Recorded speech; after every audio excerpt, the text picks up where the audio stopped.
teman-teman, Assalamualaikum warahmatullahi wabarakatuh. Terima kasih sudah mengklik video ini. Selamat datang kembali di Nina Talks, tempat Nina bercerita. Oke teman-teman, jadi hari ini aku akan membahas sebuah kisah seorang hamba sahaya yang diangkat derajatnya menjadi sahabat Nabi Muhammad SAW. Dan selain diangkat derajatnya menjadi sahabat Nabi Muhammad, beliau juga menjadi manusia pertama yang mengumandangkan azan di dunia ini. Siapa lagi kalau bukan Bilal bin Rabah. Kisah beliau ini teman-teman bisa dibilang sangat-sangat mengharukan. Gimana enggak mengharukan? Ya, beliau ini adalah salah satu orang yang dirindukan oleh surga teman-teman. Di saat semua orang merindukan surga, beliau malah surga itu yang merindukan beliau. Kulitnya yang legam, nasab dan kedudukannya yang dianggap remeh di mata manusia, semua tidak dapat menghalangi beliau untuk dapat dirindukan surga. Jadi sebelum aku lanjutkan ceritanya, aku mau disclaimer dulu di awal bahwa semua sumber informasi yang aku sampaikan ini berdasarkan riset di internet teman-teman. So kalau misalnya ada info yang aku sebutkan di sini, yang misal info itu kurang, kalian boleh menambahkannya di kolom komentar. Aku juga mohon maaf sebelumnya kalau nanti mungkin informasi yang akan aku sampaikan kurang pas atau kurang jelas. Langsung saja diperbaiki di kolom komentar ya teman-teman. So, tanpa berlama-lama lagi, yuk kita langsung masuk ke ceritanya.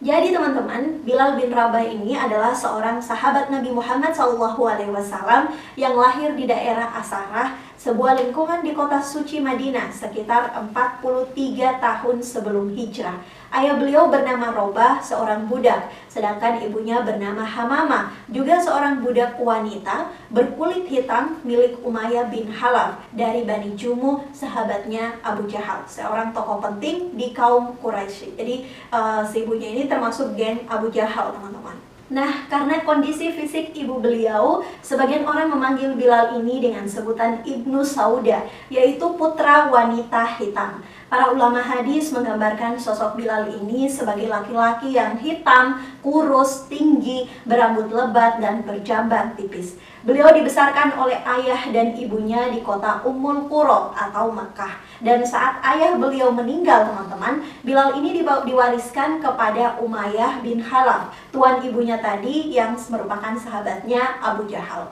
Saat menjadi budak teman-teman, Bilal ini kerap mendengar cerita tentang Nabi Muhammad SAW yang memang dibicarakan penduduk Mekah karena akan mulai menyiarkan agama Islam.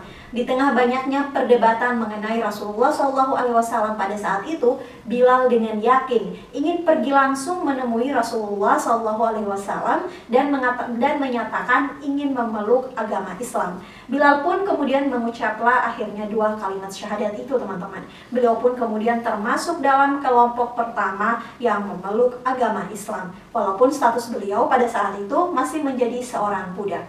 Kabar keislaman Bilal ini pun tersebar ke seluruh negeri waktu itu. Sampai akhirnya kabar tersebut sampailah di telinga tuannya Umayyah. Nah, di saat inilah kemudian Bilal disiksa oleh Umayyah ini teman-teman. Siksaan untuk Bilal ini sangat-sangat kejam. Beliau sempat diikat dan diarak mengelilingi jalanan Mekah, dijemur di tengah gurun pasir selama beberapa hari. Terus di perutnya diikat sama sebuah batu besar dan di lehernya juga diikat dengan tali, terus diseret di antara perbukitan Mekah.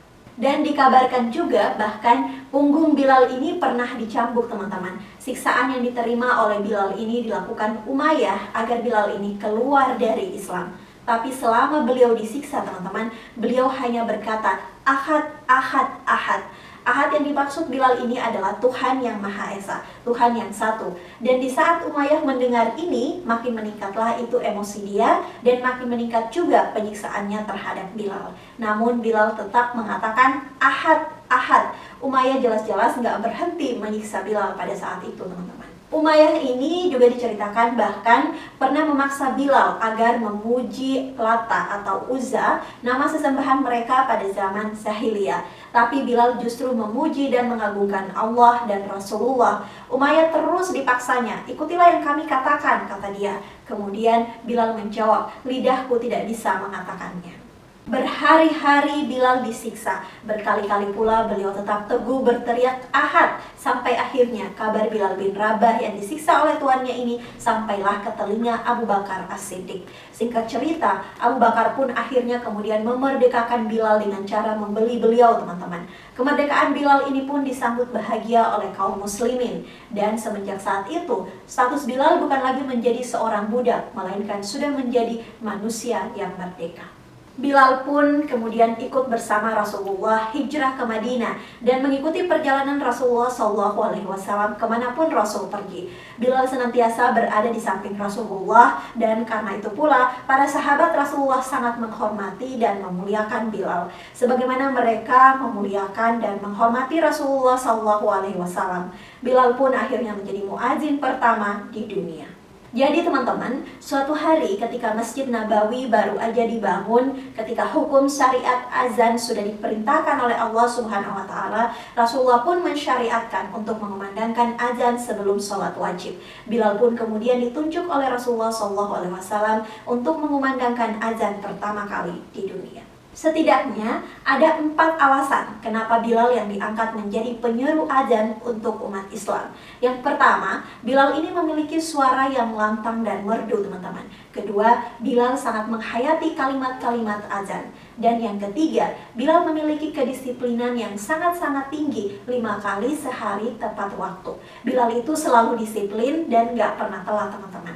Dan yang keempat, Bilal memiliki keberanian. Dan sejak saat itu, Bilal mendapatkan julukan sebagai Muadzin Ar-Rasul. Dan beliau menjadi muadzin pertama dalam sejarah Islam. Dan meskipun mendapatkan tugas yang mulia, Bilal gak pernah tinggi hati dan gak pernah sombong, teman-teman.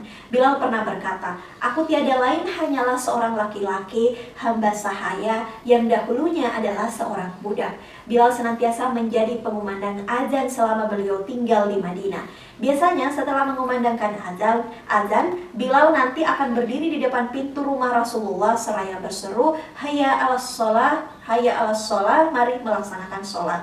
Lalu ketika Rasulullah SAW keluar dari rumah beliau, segera melantungkan qomat. Beliau kemudian segera melantungkan qomat sebagai tanda sholat berjamaah akan segera dimulai. Selain sebagai muazin, teman-teman, Bilal juga menjabat sebagai bendahara Rasulullah di Baitul Mal. Dan beliau juga tidak pernah absen mengikuti semua peperangan bersama Rasulullah. Hal ini terbukti pada riwayat Perang Badar, di saat Bilal juga melaporkan mengobarkan semangat umat Islam dalam melawan kaum Quraisy. Nah, ketika Rasulullah SAW beserta 10.000 umatnya berhasil menaklukkan kota Mekah, Rasulullah SAW pun memanggil Bilal agar naik ke atap Ka'bah untuk mengumandangkan azan. Tanpa menunggu perintah kedua, Bilal segera beranjak dan langsung melaksanakan perintah tersebut. Dengan senang hati pastinya, teman-teman. Beliau pun langsunglah mengumandangkan azan dengan suaranya yang sangat bersih dan jelas. Dan azan yang dikumandangkan oleh Bilal ini merupakan azan pertama juga di Mekah, teman-teman. Ribuan pasang mata memandang Bilal dan ribuan lidah mengikuti kalimat azan yang dikumandangkan oleh Bilal. Dan sejak saat itu, Bilal kemudian terkenal sebagai muadzin Ar-Rasul. Nah, terlepas dari kisah berkelana Bilal dengan Rasulullah, pernah diceritakan dalam sebuah hadis. Pernah waktu itu Rasulullah SAW memanggil Bilal di hadapan para sahabatnya, dan Rasul bersabda, "Aku diperlihatkan dalam mimpi. Aku mimpi masuk ke dalam surga. Nah, di dalam surga aku mendengarkan terompah sandal. Maka aku bertanya kepada malaikat, bunyi gerakan sandal siapakah itu?" Lalu malaikat menjawab, "Bilal bin Rabah." Nah, sebelumnya lagi-lagi aku ingatkan tentang mimpi, teman-teman.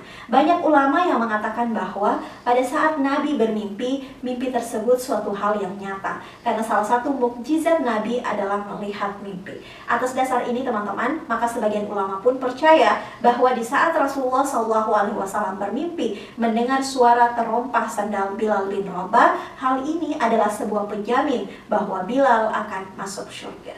Setelah menceritakan apa yang beliau alami di mimpi tersebut, beliau pun kemudian bersabda lagi kepada Bilal, "Wahai Bilal, apa yang engkau lakukan sampai bisa mendahului aku di surga?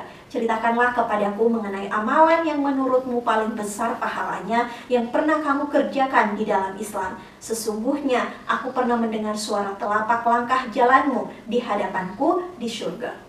Bilal pun menjawab, "Wahai Rasulullah, sesungguhnya aku tidak pernah mengerjakan amalan yang menurutku besar pahalanya.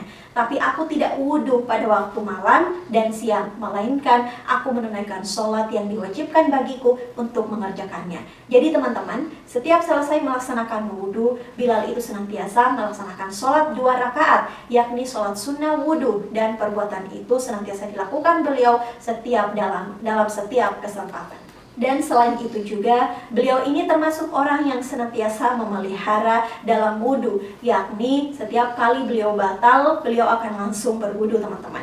Nah, di sini aku juga mau menyampaikan nilai-nilai penjelasan lebih lanjut tentang mimpi Rasulullah supaya nggak salah paham. Nah, para ulama menafsirkan sabda Rasulullah, "Kamu mendahuluiku," bukan berarti Bilal lebih baik dari Rasulullah SAW.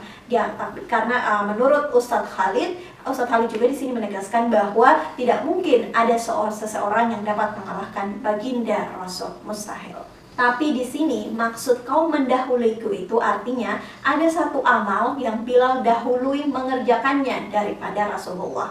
Dan amal ini adalah setiap kali Bilal selesai azan, beliau langsung sholat 2 rakaat, dan juga setiap kali batal wudhu, beliau langsung wudhu dan sholat 2 rakaat lagi. Hal inilah yang kemudian dipercaya menjadi arti dalam sabda Rasulullah, "Dengan inilah kau mendahuliku." Sebagian ulama juga berkata bahwa Bilal mengerjakan sholat sunnah wudhu waktu itu di saat belum ada perintah untuk berwudhu, tetapi beliau berusaha mengerjakannya. Dan ini juga ditegaskan oleh Ustadz Khalid, teman-teman. Saat Bilal berusaha mengerjakan sholat sunnah dan wudhu ini, Rasulullah SAW masih hidup, dan juga di saat wahyu dari Allah Subhanahu wa Ta'ala sedang turun. Jadi di sini jelas bahwa kemuliaan Bilal bin Rabah ini tidak hanya karena azannya, tetapi juga karena keimanan, ketakwaan, ketulusan, dan kesucian beliaulah yang membuat beliau mendapatkan sebuah penghargaan yang sangat-sangat tinggi bagi setiap orang yang beriman, yaitu dirindukan oleh surga. Selama Rasulullah SAW masih hidup, teman-teman, Bilal bin Rabah menjadi muazin tetap. Tidak ada orang lain yang menggantikan Bilal, yang lain pun tak keberatan bila Bilal melakukannya. Sampai akhirnya pada saat Rasulullah SAW wafat dan ketika sholat akan dikumandangkan, Bilal segera berdiri untuk melaksanakan kewajibannya untuk azan. Pada saat Bilal melaksanakan kewajibannya untuk azan, ketika Rasulullah wafat, teman-teman, ketika Bilal sampai pada kalimat "Asyhadu anna Muhammadar Rasulullah", aku bersaksi bahwa Muhammad adalah utusan Allah, tiba-tiba suara Bilal terhenti dan Bilal menangis. Beliau tidak sanggup mengangkat suaranya lagi, teman-teman. Bilal merasakan betapa sedihnya ditinggalkan oleh manusia yang paling dicintainya, yaitu Rasulullah. Gak hanya kaum muslimah saja, teman-teman, Allah pun juga mencintai Rasulullah.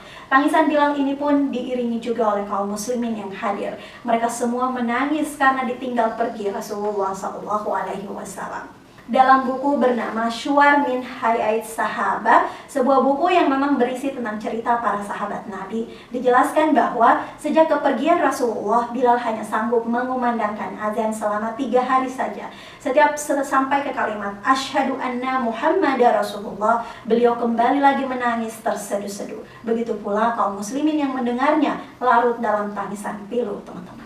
Sampai pada akhirnya Bilal mendatangi Abu Bakar As-Siddiq yang menggantikan posisi Rasulullah sebagai pemimpin umat Islam pada saat itu, agar beliau memperkenankan Bilal untuk tidak mengumandangkan azan lagi. Bilal seakan tidak sanggup lagi melakukannya, sampai akhirnya permohonan itu pun dikabulkan oleh Abu Bakar. Pernah suatu waktu, teman-teman, Bilal kembali azan ketika Khalifah Umar bin Khattab mengunjunginya di Damaskus. Namun itu pun lagi-lagi hanya sampai di kalimat "Asyhadu anna Muhammadar Rasulullah". Beliau lagi-lagi menangis mengingat Rasulullah. Bahkan Umar pun turut menangis karena azan yang dikumandangkan oleh Bilal mengingatkan Umar bin Khattab ketika bersama-sama dengan Rasulullah.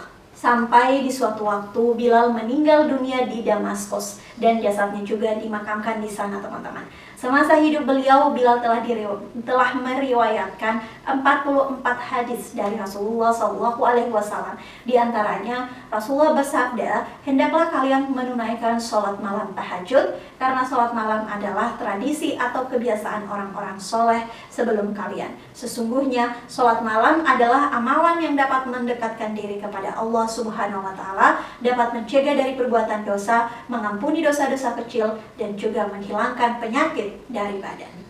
Oke teman-teman, jadi itu tadi kisah tentang manusia pertama yang mengumandangkan azan di muka bumi, Bilal bin Rabah. Semoga cerita dari sahabat Nabi ini bisa memberikan inspirasi kepada kita dan juga kepada teman-teman yang menonton dan mendengarkan video ini. Sekian video Nina Talks pada hari ini. Untuk teman-teman yang suka dengan videonya, jangan lupa di like. Jangan lupa juga untuk komen kira-kira next video bagusnya Nina cerita tentang apa lagi ya. Dan jangan lupa juga untuk di subscribe dan nyalakan tombol notifikasinya agar kalian tidak ketinggalan dengan cerita-cerita aku selanjutnya.